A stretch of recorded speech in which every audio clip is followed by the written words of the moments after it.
No, more like I didn't just play an 8-hour game to not make a single cent off it, okay? Okay, chill. I just lost my best friend. Someone I grew up with. She's gone forever now. Nothing I can do to bring her back. Also, you know, it's just not good to show people on the internet, you know, suicide. It's also just not good to do that. So I try not to when I can, okay? To be real with you for a second.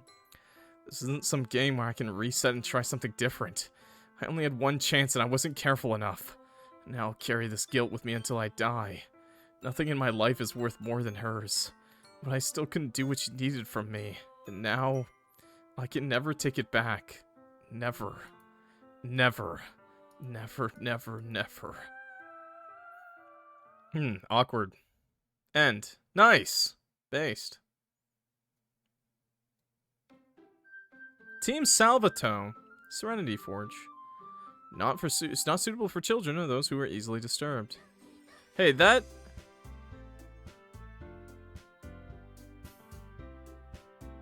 doesn't look quite right. I could load the game still. Wow. That doesn't look quite right, brothers and sisters. Where acts like he's her therapist or something. I feel like he's a bit of a white savior complex, honestly, to be truthful with you. I can move more. Yeah, there we go. He looks a little fucked up. Yeah, honestly. What? What's happening? Her fingers aren't even connected to her anymore.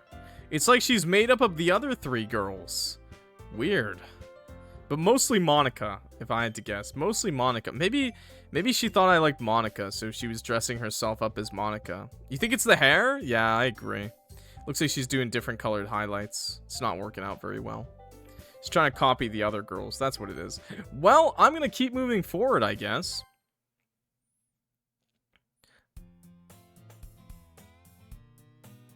I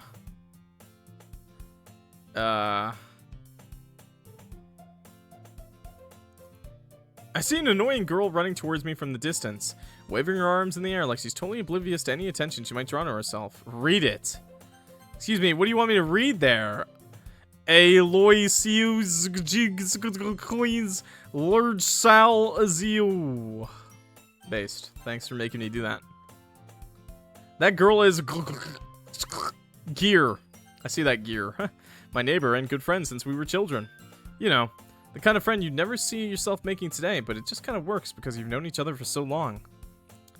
We used to walk to school together on days like this, but we started hanging around starting around high school, she would oversleep more and more frequently. And I would get tired of waiting up. But if she's going to chase after me like this, I almost feel better off running away. What the fuck? However, I just sign idle in front of the crosswalk and let she catch up to me.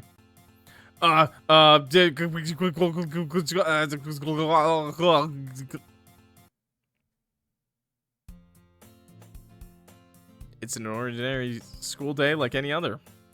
Mornings are usually the worst, being surrounded by couples and friend groups walking to school together. Meanwhile, I've always walked to school alone. I always tell myself it's about time I meet some girls or something like that. But I have no motivation to join any clubs. I'm perfectly content just getting by on the average while spending my free time on games and anime. There's always the anime club, but it's not like there could be any girls in it anyway. Incel? What the fuck? School day is as ordinary as ever, and it's over before I know it. After I pack up my things, I stare blankly at the wall, looking for an ounce of motivation. Clubs. There really aren't any that interest me. Besides, most of them would be probably way too demanding for me to want to deal with. Guess I have no choice but to start with the anime club. Clock? Did you do something to your hair? Monica? Oh my goodness, I totally didn't expect to see you here. I think I broke the game, by the way, if that makes sense. It's been a while, right? Yeah, it has. Monica smiles sweetly. We do know each other. Well, we rarely talk, but we were in the same class last year. Monica was probably the most popular girl in class. Smart, beautiful, athletic. Basically completely out of my league. So having her smile at me so genuinely feels a little what did you come in here for, anyway? Oh, I've just been looking for some supplies to use for my club. Do you know if there's any construction paper in here? Or markers? I guess you could check the closet. You're in the debate club, right? About that. I actually quit the debate club. Really? You quit? Yeah. To be honest, I can't stand all of the politics around the major clubs. Feels like nothing but arguing about the budget and publicity and how to prepare for events. I'd much rather take something I personally enjoy and make something special out of it. In that case, what club did you decide to join? Actually, I'm starting a new one. A literature club. The literature club. Literature. Sounds kind of dull. It sounds fun to me. I don't know. How many members do you have so far? It's kind of embarrassing, but there are only 3 of us so far. It's really hard to find new members for something that sounds so boring.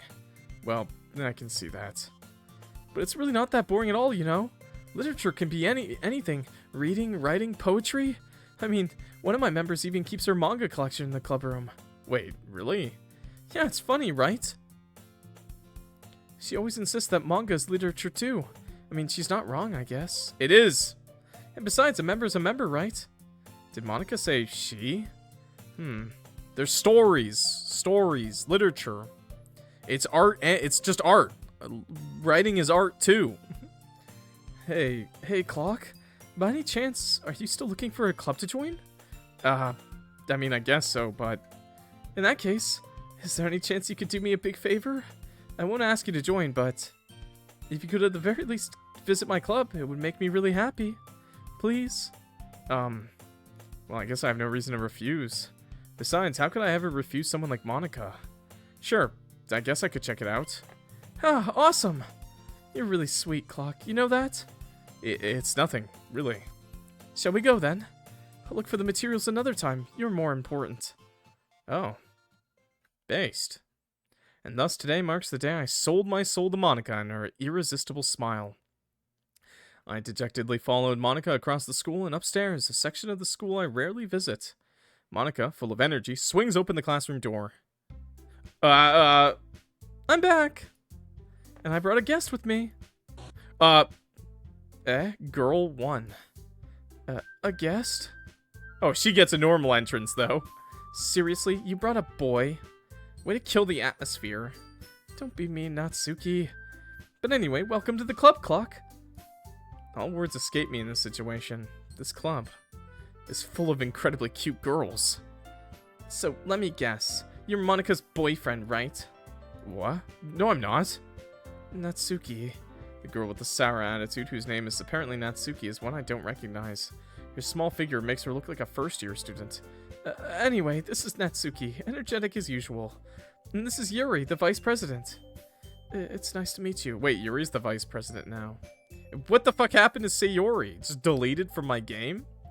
Yuri, who appears comparably more mature and timid, seems to have a hard time keeping up with someone like Natsuki. Yeah, it's nice to meet both of you. So, I ran into Clock in a classroom and he decided to come check out the club. Isn't that great? Wait, Monica, didn't I tell you to let me know in advance before you brought anyone new? I was going to, well, you know... Sorry. I didn't forget that, but I just happened to run into him. In that case, I should at least make some tea, right? Yeah, that would be great. Why don't you come sit down, Clock? The girls have a few desks arranged to form a table. Yuri walks to the corner of the room and opens the closet. Meanwhile, Monica and Natsuki sit across from each other. Still feeling awkward, I take a seat next to Monica. So, I know you didn't really plan on coming here, but we'll make sure you feel right at home, okay? As president of the literature club, it's my duty to make the club fun and exciting for everyone. I'm surprised there aren't more people in the club yet. Must be hard to start a new club. You could put it that way. Not many people are very interested in putting out all of the effort to start something brand new. Especially when it's something that doesn't grab your attention like literature. You have to work hard to convince people that you're both fun and worthwhile. But it makes school events like the festival that much more important. I'm confident that we can all really grow this club before we graduate. Right, Natsuki? Well, I guess. Natsuki reluctantly agrees. Such different girls, all interested in the same goal. Monica must have worked really hard to just find these two. Yuri returns to the table carrying a tea set. She carefully places a teacup in front of us each before setting down the teapot in the middle. You keep a whole tea set in this classroom? Don't worry, the teachers gave us permission. After all, doesn't a hot cup of tea help you enjoy a good book? I guess. Don't let yourself get intimidated. Yuri's just trying to impress you. That's not... Insulted, Yuri looks away.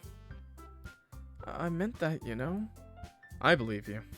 Well, tea and reading might not be a pastime for me, but I at least enjoy tea. I'm glad. Yuri faintly smiles to herself in relief. So, Clock, what kinds of things do you like to read? Well, considering how little I've read these past few years, I don't really have a good way of answering that. Manga. I mutter quietly to myself, half joking. Natsuki's head certainly perks up. Looks like she wants to say something, but she keeps quiet. Not much of a reader, I guess. I used to read a lot, okay? Manga is just quicker, and I don't have a lot of time on my hands these days, so I read a lot of manga. Also, manga's really fucking good, okay? There's some great stories. Okay? That's like saying anime isn't cinema, and anime is also cinema, okay? It's amazing. Well, that can change. What am I saying? Spoke without thinking after seeing Yuri's sad smile. Anyway, what about you, Yuri? Well, let's see. Yuri traces the rim of her teacup with her fingertip. My favorites are usually novels that build deep and complex fantasy worlds. The level of creativity and craftsmanship behind them is amazing to me. Telling a good story in such a foreign world is equally impressive. Yuri goes on, clearly passionate about her reading. She seems so reserved and timid since the moment I walked in. But it's obvious by the way her eyes light up that she finds her comfort in the world of books, not people. But you know, I like a lot of things. Stories with deep psychological elements usually immerse me as well. Isn't it amazing how a writer can so deliberately take advantage of your own lack of imagination to completely throw you for a loop? Anyway, I've been reading a lot of horror lately. Based. I read a horror book once. Desperately grasped something I can relate to at the minimal level. At this rate, Yuri might as well be having a conversation with a rock. I'm stupid. I'd expect that from you, Yuri. It suits your personality. Oh, is that so? Really, if a story makes me think or takes me to another world, then I really can't put it down. Surreal horror is often very successful at changing the way you look at the world, if only for a brief moment. Ugh, I hate horror. Oh. Oh, why is that? Well, Natsuki's eyes dart over to me for a split second. Never mind.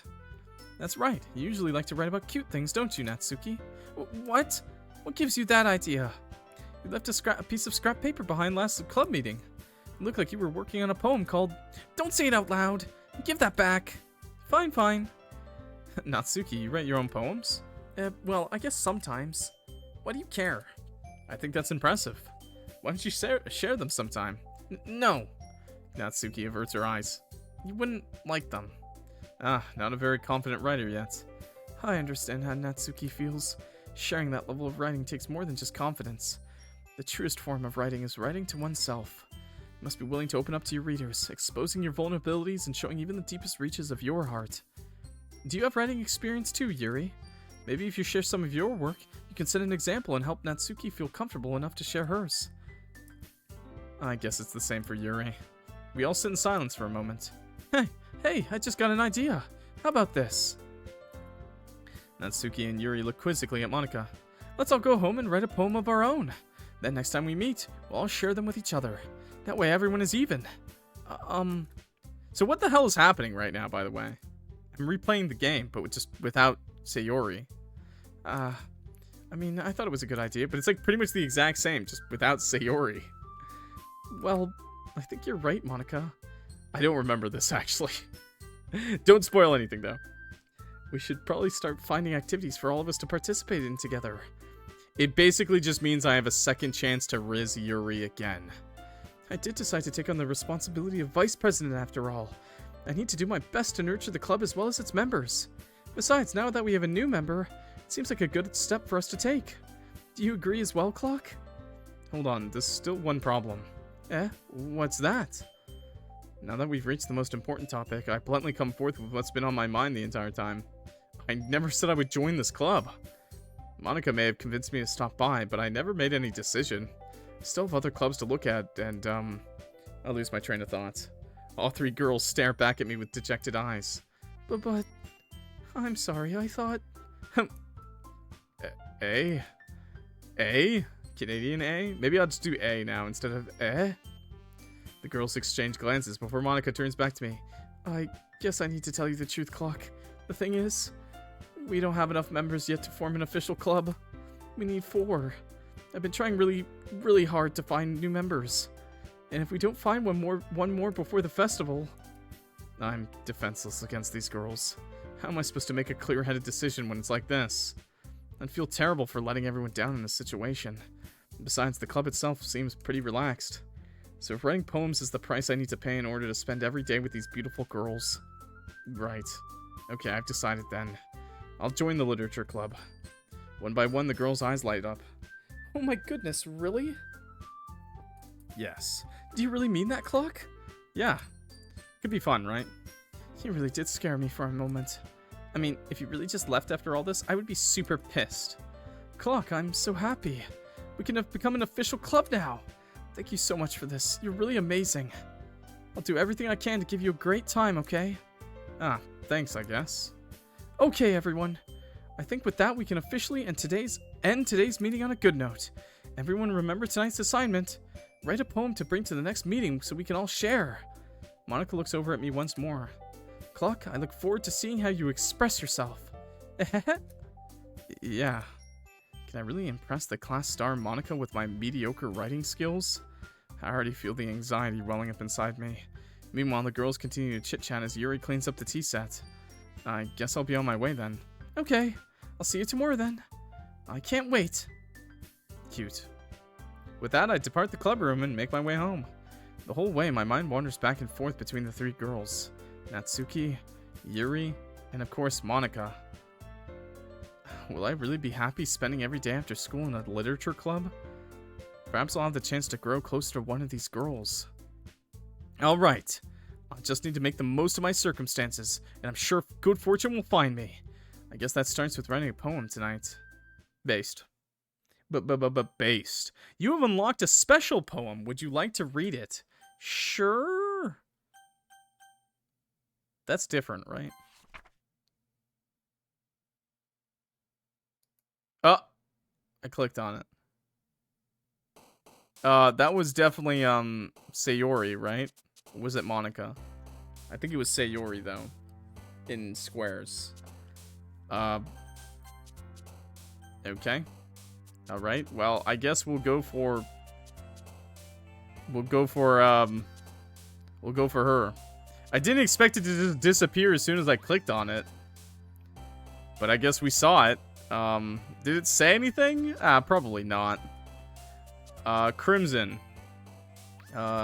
Grief? Melody. Oh, no, never mind. Nightgown. Oh, she likes the nightgowns. Oh god, oh god, oh god. Intellectual. Philosophy. Aura. Eternity. Infallible. Frightening. Uncontrollable. Judgment. Incongruent. Afterimage. Yuri got that aura. Depression? Oh, I guess that's her. Massacre. I guess now that the other girl's not here, it's just her. Fantasy. Oh no, that's her now. But she likes fantasy. Graveyard.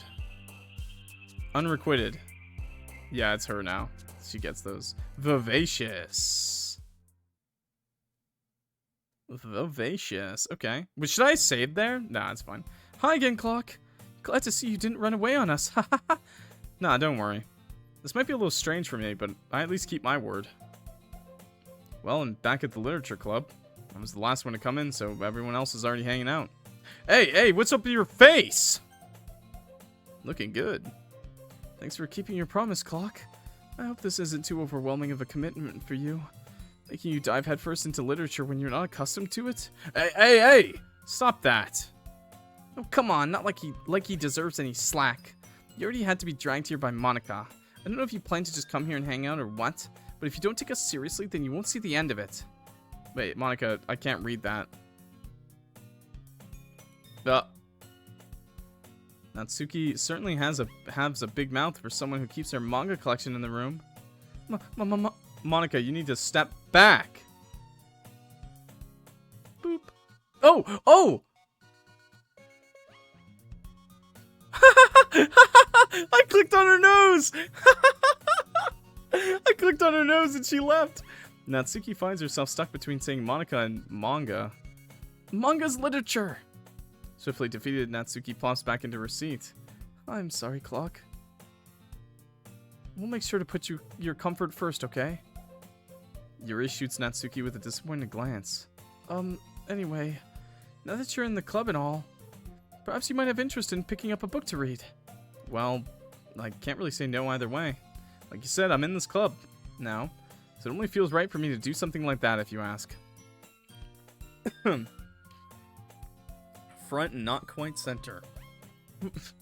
Wait, I didn't mean it like that. Ooh, if you really don't want to, then forget I said anything, I guess. No, that's not it, Yuri.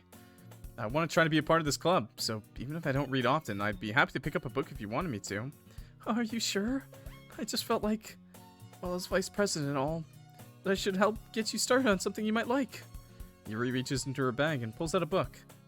I didn't want you to feel left out, so I picked out a book that I thought you might enjoy. It's a short read, so it should keep your attention, even if you don't usually read. And we could, you know, discuss it if you wanted. So cute. This is so cute. How is this girl accidentally being so cute? She even picked out a book she thinks I'll like, despite me not reading much. Yuri, thank you. I'll definitely read this. I enthusiastically take the book. Phew. Well, you can read it at your own pace. I look forward to hearing what you think. Now that everyone's settled in, I expected Monica to kick off some scheduled activities for the club, but that doesn't seem to be the case. Yuri's face is already buried in a book. Can't help but notice her tense expression, like she was waiting for this chance. Meanwhile, Natsuki is rummaging around in the closet. Okay. Really curious to talk to Yuri a little bit more, but at the same time I would feel bad for distracting her from reading. Catch a glimpse of the cover of her book. Looks like the same book that she lent to me. More than that, she seems to be on the first few pages. Crap. I think she noticed me looking at her. She sneaks another glance at me, and our eyes meet for a split second. But that only makes her hide her face deeper in her book. Sorry. Eyes just spacing out. I mutter this, sensing I made her uncomfortable. Oh, it's fine. If I was focused, then I probably wouldn't have noticed in the first place. But I'm just rereading a bit of this, so... That's the book you gave me, right? Mm-hmm. I wanted to reread some of it. Not for any particular reason. Just curious, how come you have 2 copies of the same book? Well, when I stopped at the bookstore yesterday, that's not what I meant. I mean, I just happened to buy 2 of them. I see. Something fairly obvious here that Yuri isn't telling me, but I decided to let it go. I'll definitely start reading it soon. I'm glad to hear. Once it starts to pick up, you might have a hard time putting it down. It's a very engaging and relatable story. Clock not noticing the weirdness. What weirdness? Was there something that happened? What happened? Is there something different with her? You're scaring me. Is that so? What's the story about anyway? Well, I look at the cover of the book. The book is titled Portrait of Markov.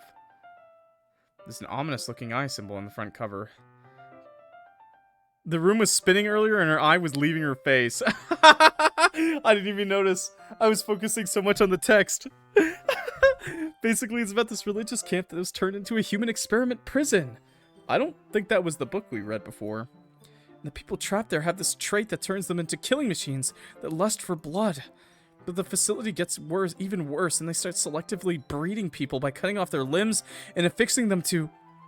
Oh, that might be a little bit of a spoiler. That seems like a pretty big spoiler, but honestly, sounds metal as fuck, okay. I love horror. But anyway, I'm really into it. The book, I mean. Not the thing about the limbs. That's kind of dark, isn't it? Yuri made it sound like it was going to be a nice story so that dark turn came from nowhere. Are you not a fan of that sort of thing, Clock? No, it's not that. I mean, I can definitely enjoy these kinds of stories, so don't worry. I hope so. Yeah, I read Berserk, it's all good. Yeah, I totally forgot that Yuri's into those kind of things. She's so shy and reclusive on the outside, but her mind seems to be completely different. It's just that this kind of story is the kind of story that challenges you to look at life from a strange new perspective. Horror D's nuts. How about you, Horror D's nuts? Fry man. When horrible things happen, not just because someone wants to be evil, but because the world is full of horrible people, and we're all worthless anyway. And then suddenly what? I'm rambling, aren't I? Not mine, actually, though. Like, not my nuts. Don't eat my nuts. I'm just talking about Daniel's. Not again. I'm sorry.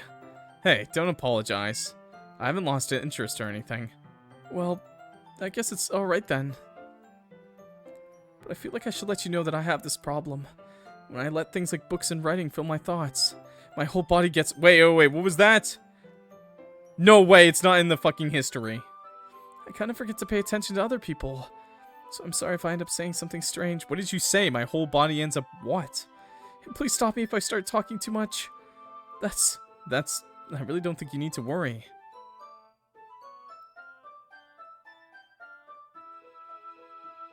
That just means you're passionate about reading. The least I can do is listen. It's a literature club, after all. That's true. In fact, I might as well get started reading it, right? Oh, you look really creepy! But kinda hot in the same way. Yes! Like, I kinda like it. Oh, okay. I mean, you don't have to, but...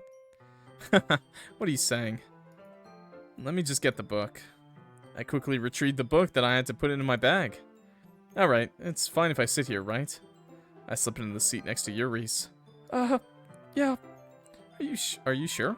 You seem a little apprehensive. I'm sorry. It's not that I don't want you to. It's just something I'm not very used to. That is, reading in company with someone. I see. Well, just tell me if I end up distracting you or anything. Alright. Open the book and start the prologue. Soon understand what Yuri means about reading in company. As if I can feel her presence over my shoulders, I read. It's not a particularly bad thing. Maybe a little distracting, but the feeling is somewhat comforting. Yuri is in the corner of my eye. I realize that she's not actually looking at her own book. I glance over. Looks like she's reading from my book instead. Sorry. I was just bathing in the feeling of your body heat. What? Yuri, you really apologize a lot, don't you? I do? I don't really mean to. Sorry. I mean... Here, this should work, right? I slide my desk until it's up against Yuri's, then hold my book more between the two of them. I suppose so. Yuri timidly closes her own copy. Once we each lean in a little bit, our shoulders are almost touching. Feels like my left arm is in the way, so instead I use my right hand to hold the book open. Yeah, I guess that makes it kind of difficult to turn the page. Here. Wait, this time I finally get to do this. I finally get to do this, chat. Maybe I should do this as a save. Wait. Where the fuck did my saves go? No! My save files! What happened? Yo, I don't remember that. I don't remember saving here. Auto-save. Bro. Well, file number 3, I guess. What the hell? My saves! All my save files are gone. I didn't check. That's fucked up. Yuri takes her left arm and holds the left side of the book between her thumb and forefinger. I do the same with my right arm on the right side of the book. That way I turn a page and Yuri slides it down under her thumb after it flips to her side. But in holding it like this, we're huddled even closer together than before. It's actually kind of distracting me. It's as if I can feel the warmth of Yuri's face and she's in the corner of my vision. Are you ready? To turn the page. Oh, sorry. I think I got a bit distracted for a second. I glance over at Yuri's face again and our eyes meet. I don't know how I'll be able to keep up with her.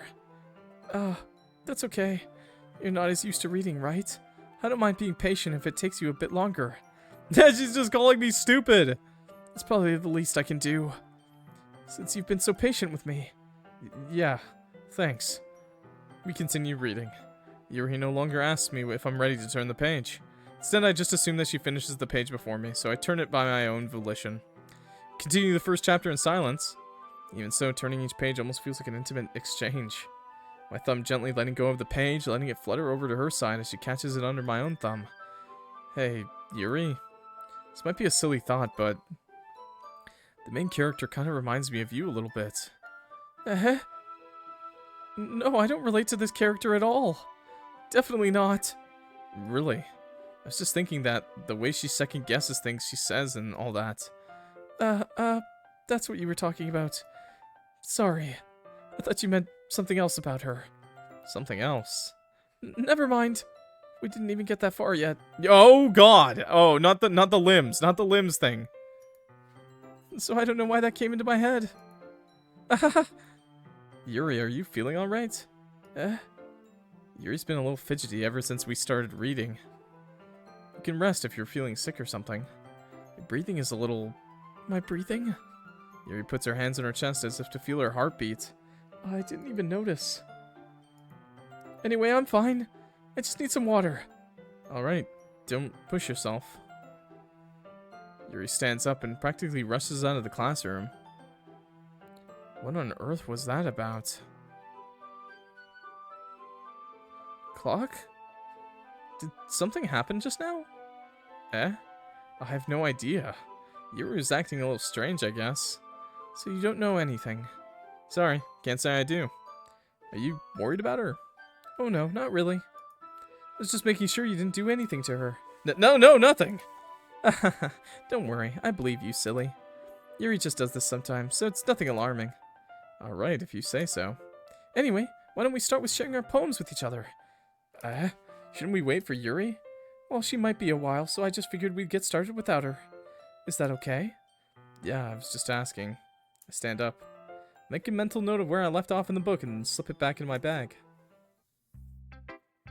Who should I show my poem to first? I guess Monica? Should start with Monica. Yesterday, she seemed eager to read my poem, and I wanted to know I'm putting in effort. She's just getting water. That's all that Yuri's doing. Hi, Clock. Having a good time so far? Yeah. Good. Glad to hear it. By the way, since you're new here and everything, if you ever have any suggestions for the club, like new activities or things we can do better, I'm always listening. Don't be afraid to bring things up, okay? Alright, I'll keep that in mind. Of course, I'll be afraid to bring things up. I'm much better off just going with the flow until I'm more settled in. Anyway, want to share your poem with me? It's kind of embarrassing, but I guess I have to. Don't worry, Clock. We're all a little embarrassed today, okay? But it's that sort of barrier that we'll all learn to get past soon. Yeah, that's true. I hand Monica my poem. Great job, Clock. I was going ooh in my head while reading it. It's really metaphorical. I'm not sure why, but I didn't expect you to go for something so deep. I guess I underestimated you. It's easiest for me to keep everyone's expectations low. That way, it always counts when I put in some effort. Huh? That's not fair. That's not very fair. Well, I guess it worked anyway. You know that Yuri likes this kind of writing, right? Writing that's full of imagery and symbolism. Sometimes I feel like Yuri's mind is just totally detached from reality. I don't mean that like it's a bad thing, though. But sometimes I get the impression that she's just totally given up on people. She spends so much time in her own head that's probably a much more interesting place for her. But that's why she gets so happy when you treat her with a lot of kindness. I don't think she's used to being indulged like this. Like that. She must be really starved for social interaction, so don't blame her for coming on a little strongly. Like earlier, I think if she gets too stimulated, she ends up withdrawing and looking for alone time. Suddenly, the door opens. Yuri! I'm back. Did I miss anything? Not really. Well, we all started sharing our poems with each other. Already? Oh, I'm sorry for being late. No need to apologize. We still have plenty of time, so I'm more than glad that you took all the time you needed. Alright. Thanks, Monica. I suppose I should go get my poem now. Anyway, do you want to read my poem now? Don't worry, I'm not very good. You sounded pretty confident for someone who claims to not be very good. Well, that's because I have to sound confident. That doesn't mean I always feel that way, you know. I see. Well, let's read it then. Hole in wall. But he wasn't looking at me. Confused, I frantically glanced at my surroundings. but my burned eyes can no longer see color. Are there others in this room? Are they talking? Or are they simply poems on flat sheets of paper? The sound of frantic scrawling playing tricks on my ears.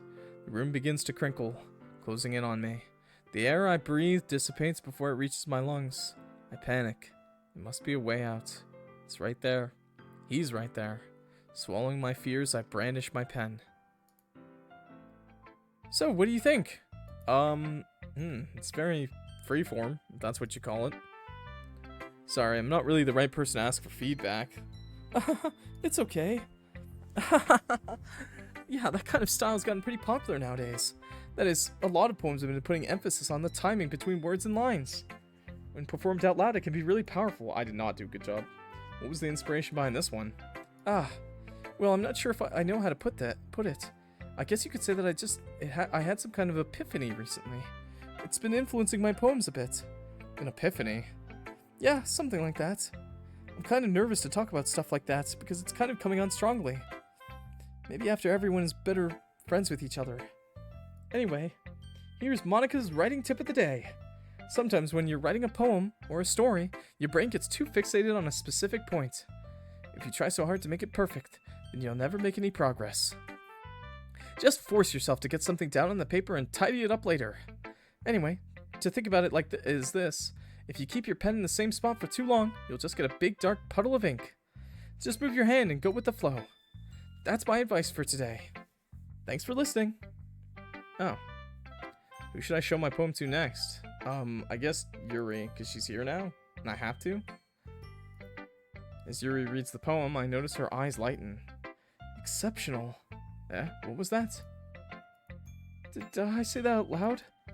Yuri first covers her mouth, but then ends up covering her whole face. So cute. Ooh, he's going to hate me. Wait, why did I see her thoughts? You really didn't do anything wrong, Yuri. I guess you're right. What am I getting so nervous for? Haha. Yuri takes a breath. So, what kind of writing experience do you have? The use of imagery and metaphors indicates that you've written a lot of poetry before. Really? Wow, that's a huge compliment coming from you. This is actually my first time, really. Huh? Yuri stares at me blankly, then looks at my poem again. Well, I know that. I just meant, Yuri trails off, unable to find an excuse. She traces her finger along the words in the poem as if breaking it down more thoroughly. Yeah. Okay. This is the reason I was able to tell. It's just that there are specific writing habits that are usually typical in new writers. And having been through that myself, I kind of learned to pick up on them. I think the most noticeable thing I recognize in new writers is that they try to make their style very deliberate. In other words, they tend to pick a writing style separate from the topic matter, and they form-fit the two together. The end result is that both the style and the expressiveness are weakened. Once Yuri finds her train of thought, it's as if her demeanor totally changes. Her stammering is completely gone. Oh, okay. Sorry, I pressed space by accident. Of course, this is not something you can be blamed for. There's so many different skills and techniques that go into writing even a simple poem. Not just finding them and building them, but getting them to work together is probably the most challenging part. Wait, I can hit the skip button. Let's save. I can hit the skip button. So does that mean it's the same as it was before? I read her poem? Oh. Is that okay? It's nothing, really. Wait.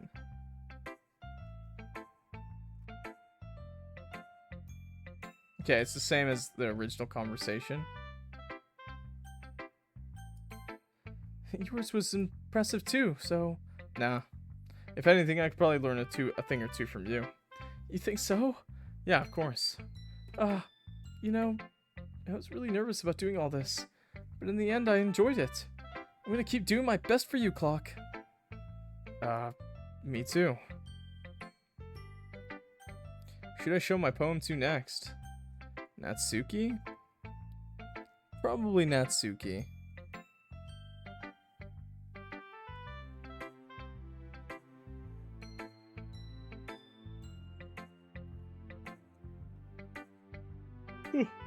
Big yawn. Sorry. It looks like we're not going to finish DDLC today either, by the way, because I don't have that much time, and I didn't think the game would be this long. And it looks like we have a lot more to go. I'm going to wrap up kind of soon.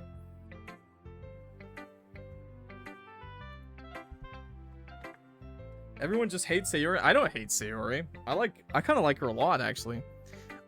Honestly, like, looks-wise, I think, like, Yuri and Monica are both great. And Sayori's really close. Natsuki's fine. Like, she's cute. She's cute. And then, personality-wise, I like Monica and Yuri kind of equally for different reasons. And Sayori's okay, too. She's okay. She gets better the more I learn how edgy she really is. For good reason, I guess. Clock, if you're not going to take this club seriously, then go home. What? Harsh. What, you expect me to believe that you actually put effort into this? Do you think I'm stupid? I'm not a writer. Maybe it's not very good, but yeah, I did put in effort. We all start somewhere, right? If you're still proud of the first poem you ever wrote, then I'd like to read it. This is the same, yeah. Oh, okay, I can still hit skip. Phew! I genuinely think if you take her route, Natsuki wins personality. Wow, okay. I guess that's everyone. Glance around the room. That was a little more stressful than I anticipated. Why'd the music get so weird? It's as if everyone is judging me for my mediocre writing abilities. Never mind, the music is fine. Even if they're just being nice, there's no way my poems can stand up to theirs. Stop kissing a homie! This is the literature club after all. I sigh. Guess that's what I ended up getting myself into. Across the room, Monica's writing something in her notebook. My eyes land on Yuri and Natsuki. They gingerly exchange sheets of paper, sharing their respective poems. As they read in tandem, I watch each of their expressions change. Natsuki's eyebrows furrow in frustration. Meanwhile, Yuri smiles sadly. What's with this language? Did you say something? Oh, it's nothing. Natsuki dismissively returns the poem to the desk with one hand. I guess you could say it's fancy. Thanks. Yours is cute. Cute? Did you completely miss the symbolism or something? It's clearly about the feeling of giving up. How can this be cute? I know that. I just meant the language, I guess. I was just trying to say something nice. Natsuki is a homie, so you kith a homie. Oh, okay, true. You mean you have to try that hard to come up with something nice to say? But thanks, but it really didn't come out nice at all. Well, I do have a couple of suggestions. Huh? If I was looking for suggestions, I would have asked someone who actually liked it. Which people did, by the way. Monica liked it, and Clock did too. So based on that, I'll gladly give you some suggestions of my own. Did she spell Monica with a C there? First of all, excuse me? I appreciate the offer, but I've spent a long time establishing my writing style. I don't expect it to change anytime soon, unless of course I come across something particularly inspiring. Which I haven't yet. And Clock liked my poem too, you know. He even told me he was impressed by it. Natsuki suddenly stands up. Oh, I didn't realize you were so invested in trying to impress our new member, Yuri. That's not what I... Oh, you're just... Yuri stands up as well. Maybe you're just jealous that Clock appreciates my advice more than he appreciated yours. Cat fight. Oh, but wasn't it Sayori who broke up the fight last time? Huh? And how do you know he didn't appreciate my advice more? Aren't you that full of yourself? No. If I was full of myself, I would deliberately go out of my way to make everything I do overly cutesy. Oh, shit. Fighting words. Ooh. Well, you know what? I wasn't the one whose boobs magically grew a size bigger as soon as Clock started showing up. Hey, yo. Natsuki!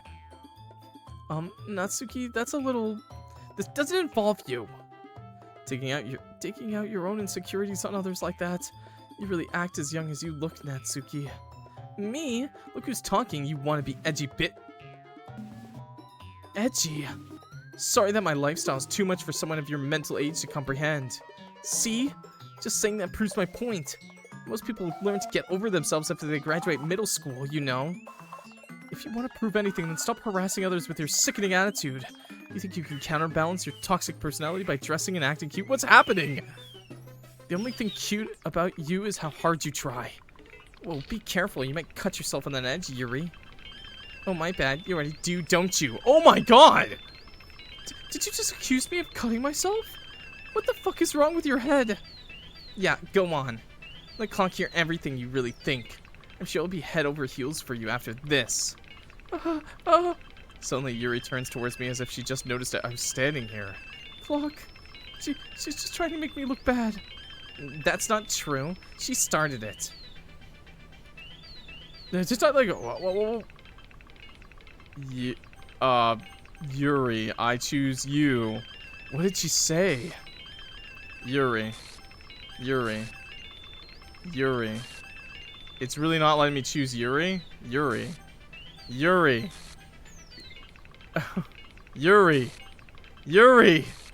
No, not Natsuki. Oh, hi, Monica. You're looking quite beautiful today. Hey. With Riz.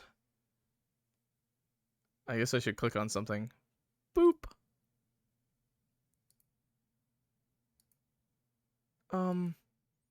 Hey, Clock. Why don't we step outside for a little bit? Okay. Can I still choose one of them? Oh. Sorry about that. They really shouldn't have tried to get you involved. It's probably better for us to stay out of this. We'll go back inside once they're done yelling. Some president I am, right? I can't even confront my own club members properly. Just wish I was able to be a little more assertive sometimes. But I never have it in me to put my foot down against others. You understand, right? Anyway, if this makes you want to spend less time with the others, then that's fine. I'd be happy to spend some time with you instead. Monica has no... You know, Monica, I like you a lot too, actually. Suddenly, Natsuki runs out of the classroom. Oh. She quickly runs away. Oh dear. Well, it looks like they're done. Oh, that was sad. I didn't mean it. Yuri is rocking back and forth in her desk with her palms on her forehead. Yuri? I didn't mean it. I believe you. I have no idea what Yuri might have said to Natsuki, or did. Clock, please don't hate me. Please. I'm not like this. There's something wrong with me today. It's fine, Yuri. We know you didn't mean it. Besides, I'm sure Natsuki will forget all about it by tomorrow. Completely. Anyway, the meeting's over, so you can go home now if you want. Yuri looks at me like she wants to say something, but she keeps glancing at Monica. You can go first, Monica. I'd like to stay a little bit longer. I'm the president, so I should be the last one out. I'll wait for you to be done. Well, I'm vice president, so please let me take that responsibility today. It kind of sounds like you don't want me around for something, Yuri. It's not that. This is weird, man. It's not that. I didn't get much of a chance to discuss my book with Clock. It would just be embarrassing with you listening. I guess I don't really have a choice, do I? I'm sorry for causing trouble. I really... Did that just skip the day?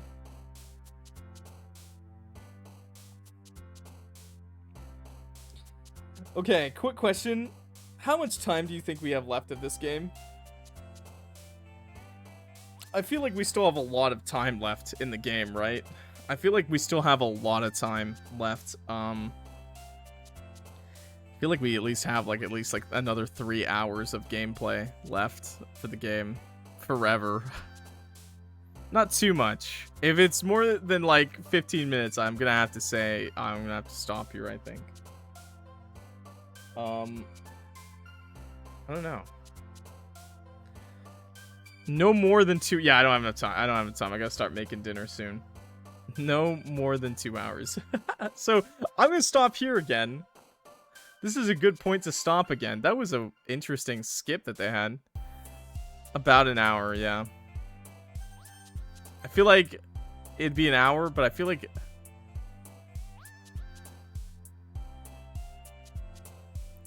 No. I'll save it for later. Maybe I'll do it later tonight. Maybe we'll do it later tonight, actually. Maybe Maybe I'll try to do it tonight, actually. I don't know for sure yet, but, I don't know yet for sure. It depends on what I'm doing later. But I gotta start making dinner soon. So, I didn't want to stream all day, like, to the last minute. I could have started earlier, and I also probably could have not yapped before streams, before we gamed. But whatever, man. I don't care. Thank you so much for watching, everybody. This was part... I don't know what part it is of Doki Doki. I don't know what we're doing. Maybe I'll probably put the videos together, honestly, and just do one giant VOD at this point. But anyways, thanks for watching. If you liked the video, please leave a like and subscribe to the channel. Clock that like button, whatever. Helps me out a lot. I'll see you next time, okay? This has been Clock. Peace out. Did I save? I did, right? Yeah. Okay, I'm gonna exit the game. Yes, please. Side stories. Look at this. Trust, understanding, respect. Respect. To get all, try writing poems for different characters and viewing their special scenes in DDLC. Well, I didn't really write separate poems, but whatever. Pictures? What else we get? Get any new pictures? Look at these girls. They're so pretty, dude. Poems. Everywhere poems. Look at these nice CGs that we acquired as well. Look at those. That's so weird. I guess Sayori must have like a CG here, I guess. I assume one of these must be for Sayori, I guess. There's a lot of CGs. Secrets. I don't have any secrets yet. I did get a few more backgrounds. Very nice. Very nice. And no promo art, unfortunately. But we did get new music, I guess. I don't know where the music is, but anyways. Yeah, we're gonna close up the game. Files. Happythoughts.png. That's new. I don't remember that. Y'all remember that? Y'all remember the Happy Thoughts PNG? I don't remember all of that. Huh. Can you hear me? There's a little devil inside all of us. Beneath their manufactured perception, their artificial reality is a writhing, twisted mess of dread, loathing, judgment, elitism, self-doubt, all thrashing to escape the feeble hold of their host, seeping through every little crevice they can find into their willpower, starving them all of their motivation and desire, into their stomach, forcing them to drown their guilt in comfort food, or into a newly opened gash in their skin, hidden only by the sleeves of a cute new shirt. Such a deplorable, tangled mass is already present in every single one of them. That's why I choose not to blame myself for their actions. All I did was untie the knot. What the fuck?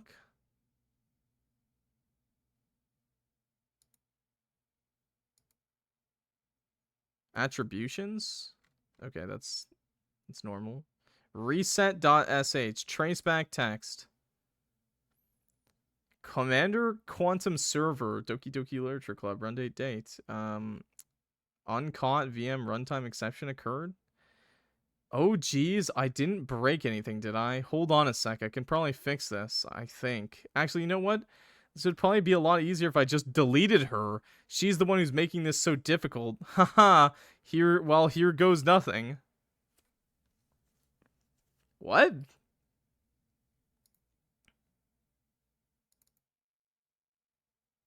Well, she's not there anymore. I mean...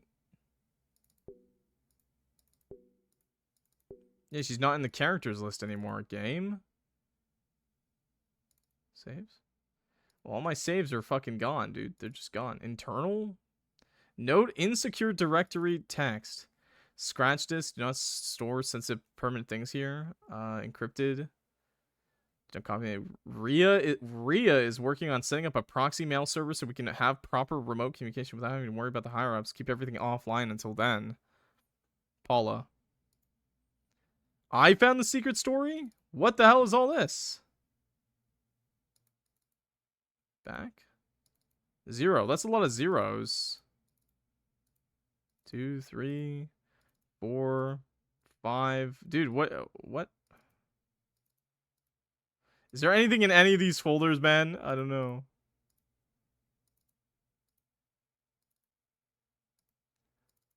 This is a lot to go through.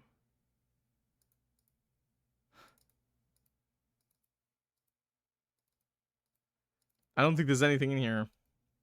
Once you're done playing, start a new game and immediately delete Sayori.character for secrets. Okay, well, I mean... Once you're done playing? Okay, well, yeah, we'll definitely do the secret stuff, I guess. Backup? Meeting notes. Wait. Updated development timeline, new tasks, tests cases for new genetic models, server time optimization idea, automatic data collection, data migration to encrypted files, share Monday. Visual renders, okay. Meeting over time. You know who went on too many tangents again? I need to be more assertive than about staying focused. That's me. That's my problem. I do that. Test. Okay. System. Okay. All right. I'm gonna say this right now. I never actually did all of this. So this stuff, like all this like tech, like all of this like file stuff, I never actually did. Play the game more to unlock more secrets that are in those folders. Nice! Okay, seriously, YouTube, goodbye. Next time we play the game, we're gonna, I guess, beat it, and then also go for new routes for secrets and stuff, I guess. We'll see what else we can do. So, bye.